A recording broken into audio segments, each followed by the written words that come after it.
Humanitarian pause in the war in Gaza Strip has started. Qatar's Ministry of Foreign Affairs has said that the first 13 civilians captives will be released about 4 p.m. local time, and Palestinians held in Israeli jails will also be freed. Also in this edition of Kantipur News, we have updates about the T20 international match between India and Australia. Good morning, I'm Prarambha Dahal. Let's begin with the main stories. Kathmandu District Court sentences 2-year jail term each to 6 individuals involving the attack of TU Assistant Professor Prem Chalani. Victim to be compensated 2.8 million rupees. Slack in industrial activities causes rise in unemployment. Nepal Rashtra Bank suggests other banks to increase the deadline for payment of loans and interests to those affected by economic slowdown. Qatar announces key details of the planned 4-day pause in Israel-Hamas fighting and release of Israeli hostages held by Hamas. Release of first 13 hostages expected this afternoon. And India secured a 2-wicket win over Australia in their first T20 international of the series underway in India. Hosts India lead the 5-match series 1-0. The Kathmandu District Court yesterday sentenced 6 individuals to 2 years in jail each for attacking or assaulting Triveni University Assistant Professor Prem Chalani and injuring him severely. The bench of Judge Binod Khatiwada sentenced all those involved in the attack on the attempted murder case that was registered at the Kathmandu District Court on the 5th of November 2020. The bench handed out a verdict to put masterminds of the attack, Hari Acharya and Yogendra Rawal, as well as attackers Rupesh Shah, Navin Kumar Lama, Neeraj Rana Magar and Soyuz Shrestha 2 years in jail and slapped fines of 20,000 rupees each. The Kathmandu District Court order also mentioned to provide victim Chalani 2.8 million rupees in compensation. Assistant Professor Chalani had moved the Supreme Court on the 21st of June after the government had decided to withdraw the case of battery and attempt to murder filed against the attackers. The single bench of Supreme Court Justice Manoj Kumar Sharma issued an interim order on the 22nd of June to halt the implementation of the government decision and to proceed with the case filed at the District Court. On the basis of the complaint lodged by Assistant Professor Chalani, the Kathmandu District Attorney Office had registered the attempted murder case. The Supreme Court has sought clarification from the government and the Office of the President for issuing a pardon to 3 individuals found guilty in the Tikapur massacre. Hearing on the writ application filed by Sharada Khadayat and Mandara Devi Bista among others on the 7th of November, the single bench of Justice Prakash Kumar Dhungana has sought clarification from the government and the President's office. Following recommendation of the government, President Ramchandra Paudel had pardoned the remaining sentence of Hari Narayan Chaudhary, Birbadur Chaudhary and Pradeep Chaudhary on the occasion of the Constitution Day. They were released on the 20th of September. Prior to this, Resham Chaudhary was released on the 29th of May on the occasion of Republic Day. The writ filed against the pardon granted to Resham Chaudhary by Sharada Khadayat is still under observation at the Supreme Court. The Election Commission has proposed to hold the National Assembly election on the 25th of January next year. The proposal was submitted to Prime Minister Pushpakamal Dahal yesterday by the Commission team led by Chief Election Commissioner Dinesh Thapalia. Thapalia later informed that the Premier was positive on holding the election for the vacant seats at the Upper House on the proposed date. The term of 20 members of the National Assembly is to expire on the 3rd of March next year. Based on election laws, new candidates must be elected 35 days before the term of existing parliamentarian ends. 19 candidates will be elected through the polls, while the remaining 1 will be appointed by the President upon the recommendation of the government. Members of the Provincial Assembly and local level chiefs and deputy chiefs will vote for National Assembly parliamentarians. The weight of the voters from the Provincial Assembly and the local levels will be 53 to 19. Now, the country's imports and exports have both gone down even during the peak festival season, which has dented the government's plans for revenue collection. This is based on the data published by the Customs Department of the ongoing fiscal year till the Nepali month of Kartik. Imports have gone down by 3.79% and exports by 7.68%, and the overall international trade has declined by 4.53%. During this same period last year, goods worth 532 billion rupees were imported, which this year stands at 512 billion rupees. Likewise, exports were limited to 50.56 billion rupees this year till the Nepali month of Kartik, which last year was 54.77 billion rupees.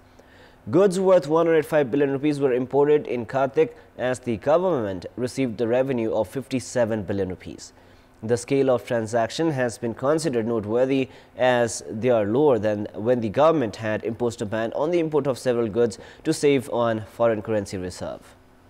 The Nepal Rashtra Bank has sought suggestions from other banks regarding ensuring ease to the debtors who are struggling to pay their loans. The central bank has also suggested other banks to increase the deadline for payment of loans and interests. In his discussions with business persons, Prime Minister Dahal had said that the Rashtra Bank would create some ease for those who are facing problems after taking loan from microfinances. Based on the Prime Minister's assurances, Rashtra Bank Governor Mahaprasad Adhikari has urged the chief executive officers of banks to restructure the loans of businesses. The central bank has also sought suggestions regarding other possible facilities. The Nepal Rashtra Bank is currently making preparations for the assessment of the first quarter of the monetary policy. With study of the losses caused by the Jajarkot earthquake, the Rashtra Bank is also making plans for subsidies for the earthquake survivors. With the popularity of the social media, the users also need to watch out for a barrage of fake information that they are exposed to every minute. A recent study shows that there are people actively involved in disseminating make-believe information. Some online news portals and social media news channels tried to make most of the state confrontation between medical entrepreneur Durga Prasai and CPN-UML's youth leader Mahesh Bosnet. The social media was flooded with news reports that tried to sensationalize the separate demonstrations held by the two forces yesterday. The public was made to believe these exaggerated news reports even as the reality was quite different. In the run-up to yesterday's demonstrations, both the sides were alleged of spreading fake information. Even as the government has already banned the video sharing platform TikTok, the flooding of such misleading news have continued through other social media platforms. Amid the scenario, information technology experts have urged public to remain vigilant against such fake news by not blindly believing every news report that pops up on the social media. In the past 4 months, the Nepal Press Council has received 11 reports of fake information disseminated on personal and institutional level. The council itself had handed over a 24-hour ultimatum to some 17 media outlets questioning the validity of the information they shared. Some 221 cases were filed at the Nepal Press Council last year, while the council had taken action against 74 of the people who had shared misleading information. In our Public Voice segment, we have asked what should be done to avoid the risks that come along with the increasing use of information technology. Let us now take a look at what they had to say.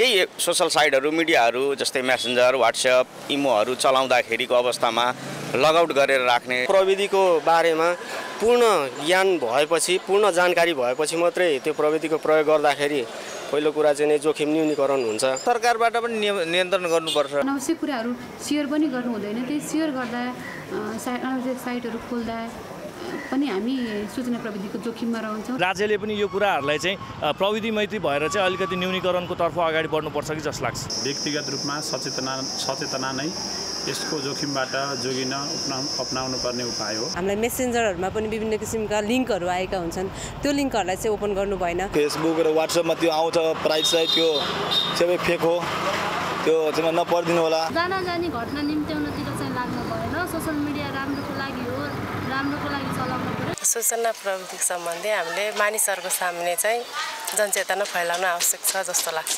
अनाधिकृत रूपमा भएका वेबहरुलाई open नगर्ने र OTP कोडहरु जुन आउँछ त्यो OTP कोडहरु कसैलाई पनि share नगर्ने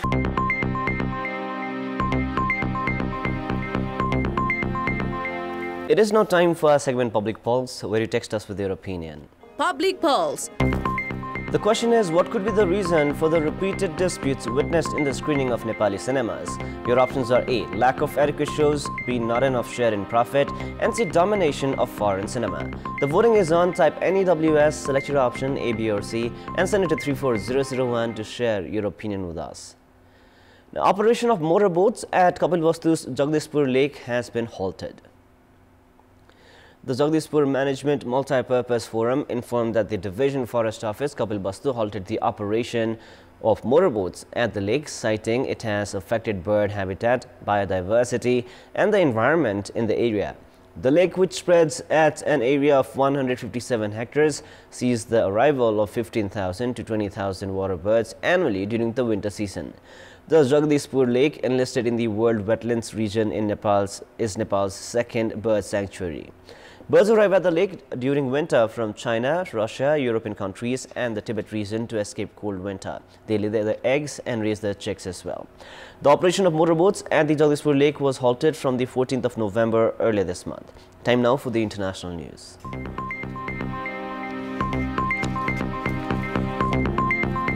The humanitarian pause in the war-ridden Gaza Strip has started this morning at 7 a.m. local time, one day later than originally announced, according to Qatari Foreign Ministry.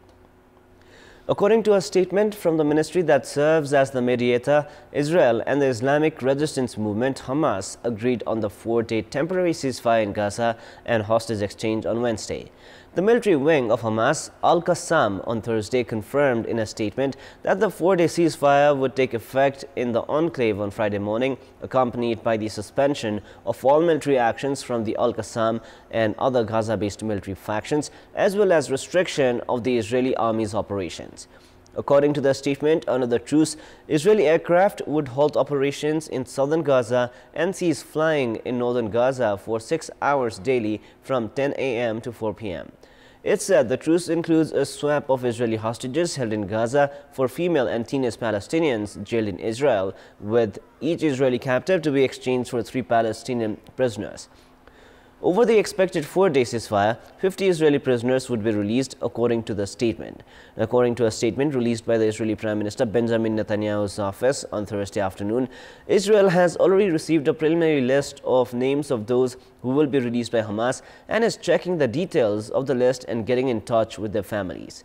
The first batch of hostages would be handed over at around 4 p.m. local time today. In addition to hostage exchange, the truce would also allow 200 trucks of relief and medical supplies, along with 4 trucks of fuel and cooking gas, to enter Gaza on a daily basis. A bus was set ablaze as anti-immigrant protesters clashed with riot police in Dublin last evening, following a knife attack that injured 5 people, including 3 young children. Police in riot gear pushed back protesters near the scene of the stabbing. A police car and double-decker bus were burnt out and windows smashed in at a nearby Holiday Inn hotel and McDonald's restaurant. Police said it appeared the man attacked a number of people on Dublin's Parnell Square. Members of the public intervened at an early stage of the attack. A woman in her 30s was also being treated for serious injuries, while the 2 other children, a 5-year-old boy and a 6-year-old girl, suffered less serious injuries. The boy has been discharged from the hospital. Peru has lost 56% of its tropical glaciers in the last 6 decades because of climate change, according to a new government inventory released. Peru holds 68% of the world's tropical glaciers, and warming temperatures have led to melting and the creation of new mountain lagoons that risk overflowing and flooding, the National Institute of Research of Mountain Glaciers and Ecosystems said. The report uses satellite imagery until 2020 and shows that 2,084 glaciers are covering 1,050 square kilometers in Peru, compared to the 2,399 square kilometers of ice and snow in 1962. Nearly all of Peru's tropical glaciers are above 6,000 meters above the sea level, while the new lagoons are at an altitude of between 4,000 and 5,000 meters, the report has said. According to the report, almost 20 million Peruvians benefit directly or indirectly from the water that comes down the glaciers. So that is all for the moment. Our next news bulletin is at 6 p.m. Thank you for staying with us. Have a beautiful day ahead.